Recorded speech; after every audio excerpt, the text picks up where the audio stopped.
Okay, so now another small, diminutive, secretive creature here in Maine, the saw-whet owl.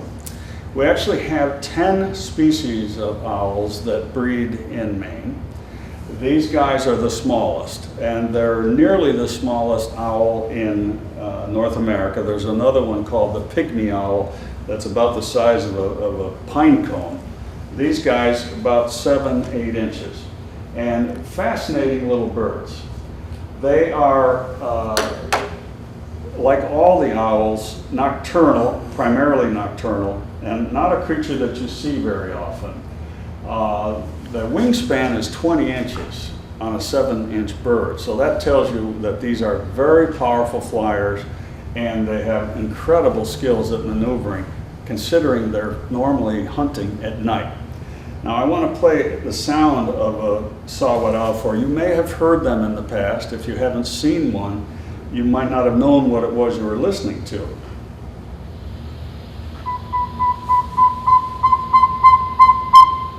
Doesn't sound like any other owl that you've encountered, like the great northern or the screech owl.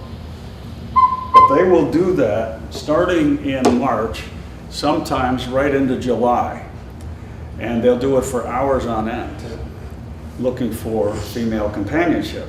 That's fine as long as he doesn't set up shop in the tree next to your bedroom and do that all night long. If you're a light sleeper, you wouldn't be too happy about it. I've only seen a couple of these guys. One of them I saw in a tree like this. The other one was perched on a tree next to my cabin early one morning when a blizzard had started, and the owl literally was covered with snow. I wasn't even sure what it was when I first saw it in the half light of dawn, but then it turned its head like this and I realized what it was. Because they're so diminutive and so secretive, a lot of people have never seen one of these owls. Fascinating creatures. I've been reading a book that my wife got for me from the library at home about owls, and they really are unique creatures. We all know that they have this ability to rotate their head, okay? I can rotate my head if I'm lucky about 100, maybe 120 degrees. As we get older, it's a little harder to do. They can rotate their head 270. That's 3/4 of the way around. And one reason they do that is they have extra vertebrae in their neck, so they have more flexibility to rotate. But they have a need to do that. They don't have peripheral vision as we do. I can see my hand here, okay? I don't need to move my head to see what my hand is doing out there. An owl can't do that.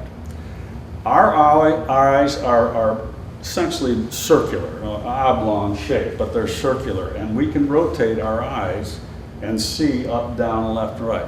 Their eyes are tubular, so they're fixed in their head, and that's why they can only look forward.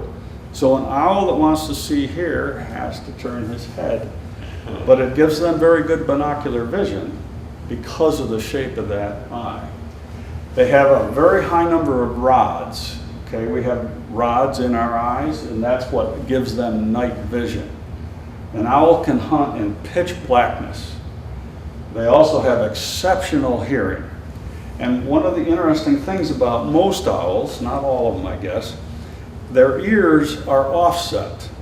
Now you might notice mine are a little bit weird, so my glasses sit a little weird. That's just my genetics. But one of their ears is below their eye line. The other one is a little bit above their eye line. One is set forward and one is set back. You say, why would they do that?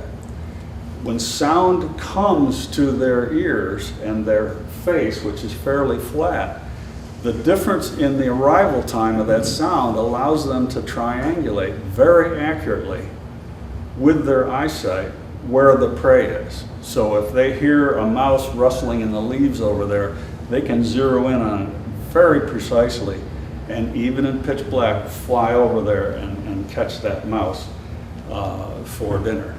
Pretty impressive performance.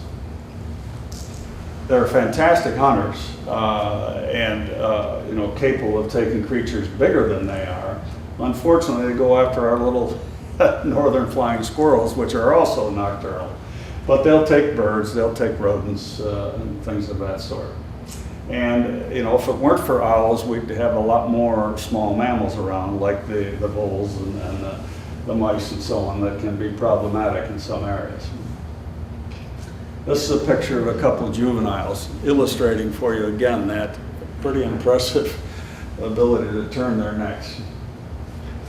So next time you're walking in the woods, particularly in the spring, listen for that beep, beep, beep sound. It sounds like a boy with a little whistle. They will come to nest boxes, and the Maine Natural History Observatory has a citizen science project now where they will encourage volunteers to put up boxes and monitor them and report the results of things. And every year in the fall, on some of the islands in Maine and all the way down the East Coast, they have installations set up where scientists are broadcasting calls to lure the owls into the nets. And then they count them, they take blood samples, they weigh them, they measure them, and put tags on them. That research has allowed them to verify that there's a lot more owls around than we thought. And now they can chart their migration paths, so they know where and when these owls are traveling up and down the